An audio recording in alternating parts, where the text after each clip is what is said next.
19세기 말부터 영국은 낙후된 한국의 정치, 경제에 대해서 굉장히 부정적인 인식을 강하게 갖고 있었습니다. 그래서 일본이 동아시아의 새로운 강대국으로 부상하여 한반도를 식민지화할 때에도 영국은 일본이 한국을 지도할 수 있는 나라라고 판단을 하였고, 하지만 영국이 일제의 한국 통치에 대한 시각을 바꾸게 되기까지는 오랜 시간이 걸리지는 않았습니다. 3.1운동을 바라본 영국의 시선이 우리에게 주는 교훈은 무엇일까요?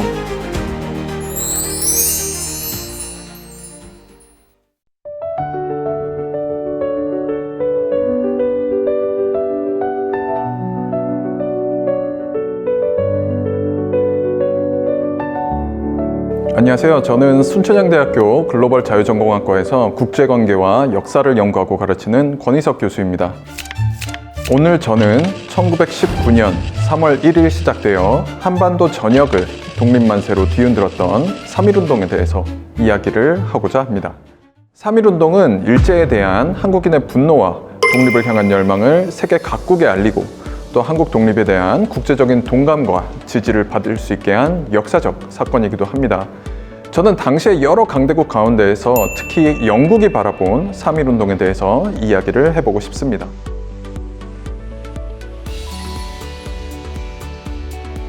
보통은 제가 이런 주제로 말씀드리겠습니다 라고 하면은 많은 분들이 궁금해 하십니다. 당시 우리의 3.1운동에 주목한 여러 나라 가운데 왜 하필 영국에 주목하는가 하고 말이죠. 왜 영국에 주목해야 하는가에 대한 답은 영국이 단순한 관찰자나 이방인이 아니라 일본의 한반도와 아시아 대륙 침략을 직간접적으로 지원한 동맹국이었기 때문입니다. 19세기에 걸쳐 영국은 유럽 내 분쟁에 끌려 들어가지 않기 위해서 타국과의 동맹을 피하는 일명 우아한 고립이라고 하는 외교 정책을 고수해 왔습니다. 하지만 20세기로 넘어가는 시점에 들어서서 남아프리카에서 벌어진 보어 전쟁, 그리고 중국에서 발생한 의화단 운동, 이런 상황에서 영국이 전 세계에 가지고 있는 이해관계를 독자적으로 지키지 못하게 되고 또 유럽의 신흥 강대국이었던 독일도 견제해야 하는 상황에 처하게 됩니다. 이에 대응하기 위해서 동아시아 지역으로 남하하던 러시아를 견제하길 바라던 일본과 영국이 1902년 영일동맹을 체결하게 되는데, 이 영일동맹을 통해서 영국은 일본의 한반도에 대한 이해관계를 인정하게 됩니다. 영일동맹 1조에 영국은 일본이 한국에 대해 갖고 있는 정치, 경제적 이익을 인정한다고 언급하거든요.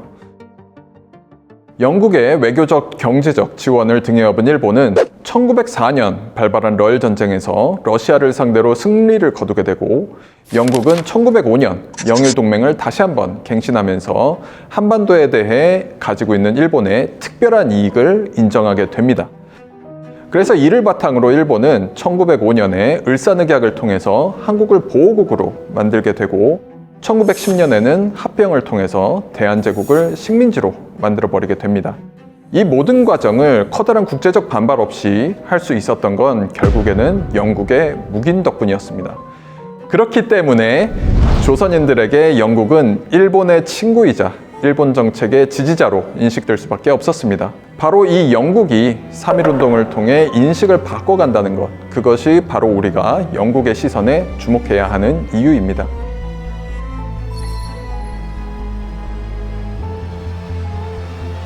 19세기 말부터 영국은 낙후된 한국의 정치, 경제에 대해서 굉장히 부정적인 인식을 강하게 갖고 있었습니다. 당시 세계 최강대국이면서 가장 근대적인 산업국가 중 하나였던 영국의 시선에서 볼 때 한국은 매우 낙후되어 있고 다른 문명의 지도가 필요한 국가였습니다.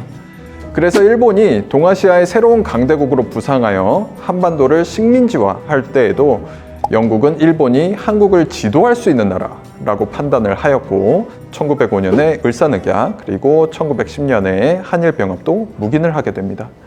하지만 영국이 일제의 한국 통치에 대한 시각을 바꾸게 되기까지는 사실 오랜 시간이 걸리지는 않았습니다.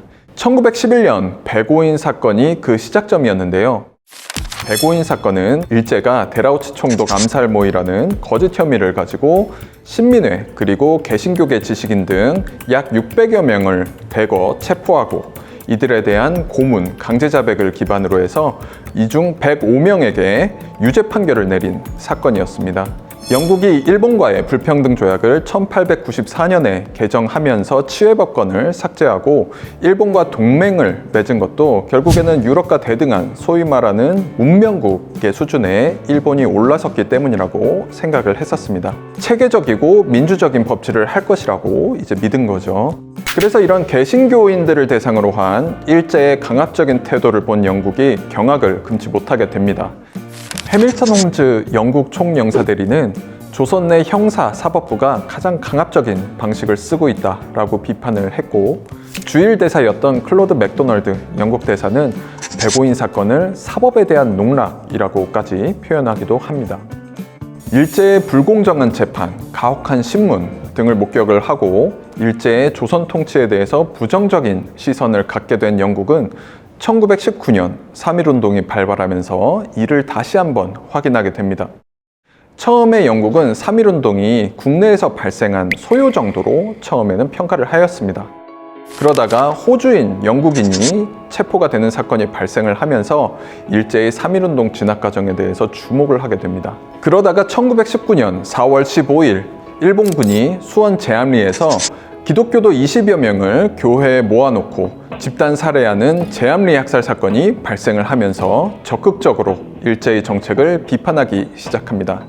당시 직접 현장을 조사했던 프랭크 스코필드 박사의 보고서를 바탕으로 제암리 학살의 비극이 세계에 알려지게 되면서 영국도 일제 통치의 잔혹함을 다시 한번 생생히 확인하게 됩니다. 특히 기독교도를 표적으로 했다는 점에서 영국이 더욱 분노하게 됩니다.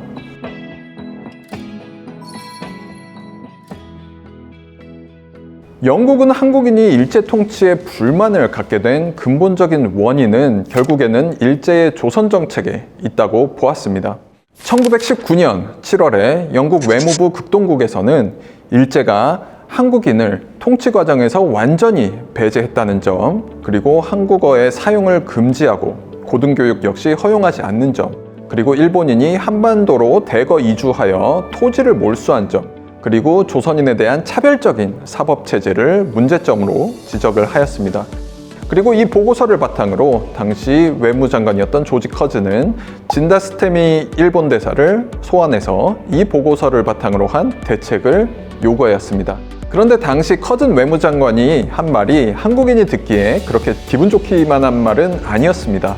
커즈는 진다 대사에게 조선인들이 후진적이고 멍청할지는 몰라도 단순하고 애국적인 사람들이라고 말하면서 이들을 행정에서 완전히 배제하는 것은 큰 실수가 될 것이다 라고 이야기를 했었거든요. 이 한마디에 당시 영국의 인식이 고스란히 드러납니다. 한국인에 대한 편견은 19세기 말과 크게 다를 바 없이 여전히 같았지만 일제의 통치 방식에는 근본적인 문제가 있다고 보기 시작을 한 거죠. 영국이 제시한 해결책이 바로 이집트 모델이었습니다. 현지인이 참여하는 자치정부를 구성을 하되 영국 고문이 실질적인 권력을 행사하는 방식이었는데, 영국은 1882년에 이집트의 통치권을 장악한 뒤에도 기존 왕실의 부왕 지위를 인정을 하고 이집트인으로 이루어진 정부를 그대로 유지하면서 각 부처에 둔 영국인 고문을 통해서 이집트를 지배하고 있었습니다. 그래서 일제에게도 한국인의 정치, 언론 활동을 보장하고 조금 더 유화적인 방식의 통치가 이루어져야 한다고 지적을 한 거죠. 영국이 제안한 이 이집트 모델은 당시 군인만 임명되던 조선 총독 자리에 민간인 총독을 임명하고 한국인에게 한국어 교육을 허용하면서 한국인이 언론, 집회, 표현의 자유를 누리게 할 것을 권장하였습니다. 영국 역시 1906년 이집트에서 영국 군인이 이집트 민간인과의 충돌 끝에 민간인 4명을 죽이고 수십 명에게 공개적으로 태형을 가했던 덴샤와이 사건이 발생했었는데, 당시 총독을 진보적인 인물로 교체를 하고 다양한 유화적인 정책을 시행을 하면서 국제적인 비판과 이집트인의 반발을 무마한 경험이 있었습니다. 그래서 이와 유사한 방식의 해결 방법을 제안을 했던 거죠. 일본은 한국인의 거센 반발뿐만 아니라 동맹국인 영국을 포함한 국제사회의 비판에도 대응해야 하는 상황에 놓이게 됩니다. 결국 영국의 제안을 수용하여 당시 육군보다는 온건적인 입장을 취하고 있던 해군 출신의 총독을 임명하고 군인이 치안을 유지하던 헌병경찰 제도 대신 보통경찰 제도를 조선 내에 도입을 합니다. 그리고 조선어 신문의 발간과 집회를 허용하는 문화 통치를 시행하겠다는 개혁안을 8월 영국 측에 약속하게 됩니다. 3.1운동으로 폭발한 한국인의 분노가 결국 일제 조선 통치 정책에 대한 영국의 시각도 바꾸고 일본에 대한 국제적인 압박을 가하는 데에도 성공을 할 수 있었던 것이죠. 당시 영국이 일제 통치 방식에 대해 비판을 하면서 또 하나 지적했던 것이 있습니다. 바로 태형이었는데 회초리로 엉덩이를 때리는 형벌이었습니다. 지금 우리가 죄를 지으면 감옥에 가서 신체의 자유를 구속하더라도 신체에 직접적으로 위해를 가하지는 않잖아요. 이런 신체형은 자유를 구속하는 근대적인 형벌 제도가 도입이 되면서 사라지게 되고 일본 역시 예외가 아니었습니다. 하지만 일본은 한국을 식민지로 만든 다음에 기존 일본의 사법제도를 도입한다고 하면서도 정근대적인 형벌이었던 태형은 남겨둬 한국인을 처벌하는 데에 활용했습니다. 그리고 3.1운동을 탄압하는 과정에서 많은 체포자들이 태형을 당하게 되고 이 가운데에는 서양인 선교사의 교회를 다니던 개신교 신도들도 있었습니다. 일제가 한국인에게 이렇게 전근대적인 처벌을 차별적으로 가한다는 사실에 영국 역시 크게 놀라서 태형을 폐지해 줄 것을 요구하게 됩니다. 일본은 문화 통치를 시행한다고 하면서 태형의 폐지도 함께 약속을 했었습니다. 하지만 그 이후에도 일제가 한국인에게 태형을 계속 시행하고 있다는 보고가 올라오게 되니 영국 측에서는 일제의 태형을 암흑시대에나 있을 법한 야만적 정책이라고 맹비난하면서 국제사회의 비난이 있을 것이라고 경고하기도 했었습니다. 영국도 사실 본국 내에서는 일찍이 태형을 전근대적 형벌이라고 폐지를 했었지만 정작 아프리카, 태평양에 있는 영국 내 식민지에서는 여전히 현지 주민들에게 태형을 시행하고 있었습니다. 그렇다면 영국은 왜 일본만 비판을 한 걸까요? 핵심은 누구에게 가하느냐였습니다. 영국이 문제 삼은 건 한국인 기독교도들이 태형을 당한다는 점이었습니다.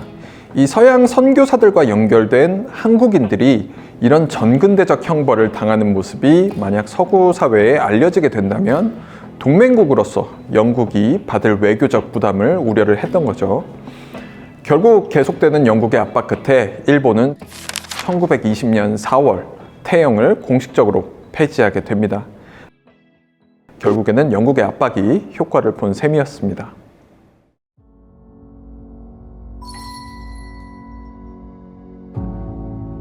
하지만 문화 통치가 시작된 후에도 일제의 잔학행위는 계속되었고 영국 역시 일본과의 외교적 관계가 악화되는 상황 때문에 큰 부담을 느끼게 됩니다.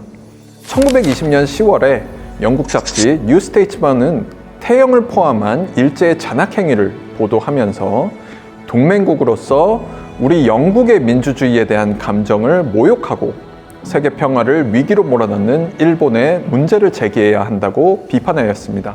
그리고 영일동맹 재협상을 1년 앞둔 시점에서 영국의 자유주의자들을 만족시키면서 동아시아 민중의 자유를 훼손하지 않도록 영국이 외교적 행동을 취해야 한다고 주장하기도 했습니다. 이때 영국 외무부 극동국 소속이었던 프랭크 애슈턴 곽킨이 작성한 일제 잔학행위에 대한 보고서 역시 영국 정부의 시각이 변화하고 있음을 보여주고 있습니다.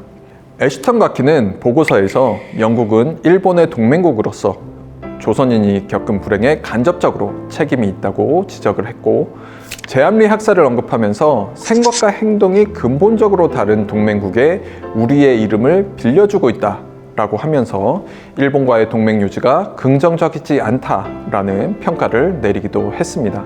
그리고 1921년 워싱턴 회의에서 영일동맹은 4개국 조약으로 대체가 되면서 퇴장하게 됩니다. 20년간 지속된 영일동맹이 결국에는 생명력을 잃었음을 3.1운동이 다시 한번 확인시켜준 셈이죠.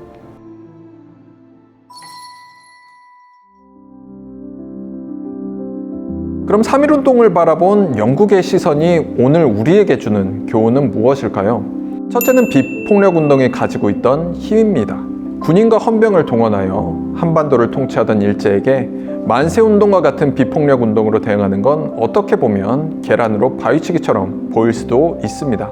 하지만 3.1운동은 당시 식민 지배를 받고 있던 한국인들이 일제의 강압적이고 폭력적인 통치를 거부하고 있음을 세계 각지에 알릴 수 있었고, 일제 통치 방식에 근본적인 문제가 있음을 지적해서 국제적인 압박을 통해 변화를 가져올 수 있었습니다. 그리고 3.1운동으로 영국이 일본에 대한 인식을 부정적으로 바꾸고 영일 양국 간의 동맹 관계까지 다시 고려하게 되었다는 점, 이 점 역시 큰 성과라고 생각을 합니다. 둘째, 냉혹한 국제관계입니다. 영국의 경우 일본의 조선 통치 방식을 비난하고 실제로 일제가 문화 통치를 도입하도록 외교적 압박도 성공적으로 가하기도 했습니다. 하지만 한국인이 요구하던 완전한 독립을 적극적으로 지지한 것도 아니었고, 외교적인 압박 역시 일본의 자발적인 개혁을 요구하는 수준에 머무른 것을 알 수 있습니다. 그래서 영국의 일본에 대한 비판이 어느 정도 자유주의적인, 인도주의적인 면도 있겠지만, 한반도에 거주하고 있는 영국인의 권익과 재산을 보호하면서 국제사회에서 영국이 동맹국으로서 입을 수 있는 위신의 손상을 두려워하는 실리적인 목적 역시 크게 작용했다고 볼 수 있습니다.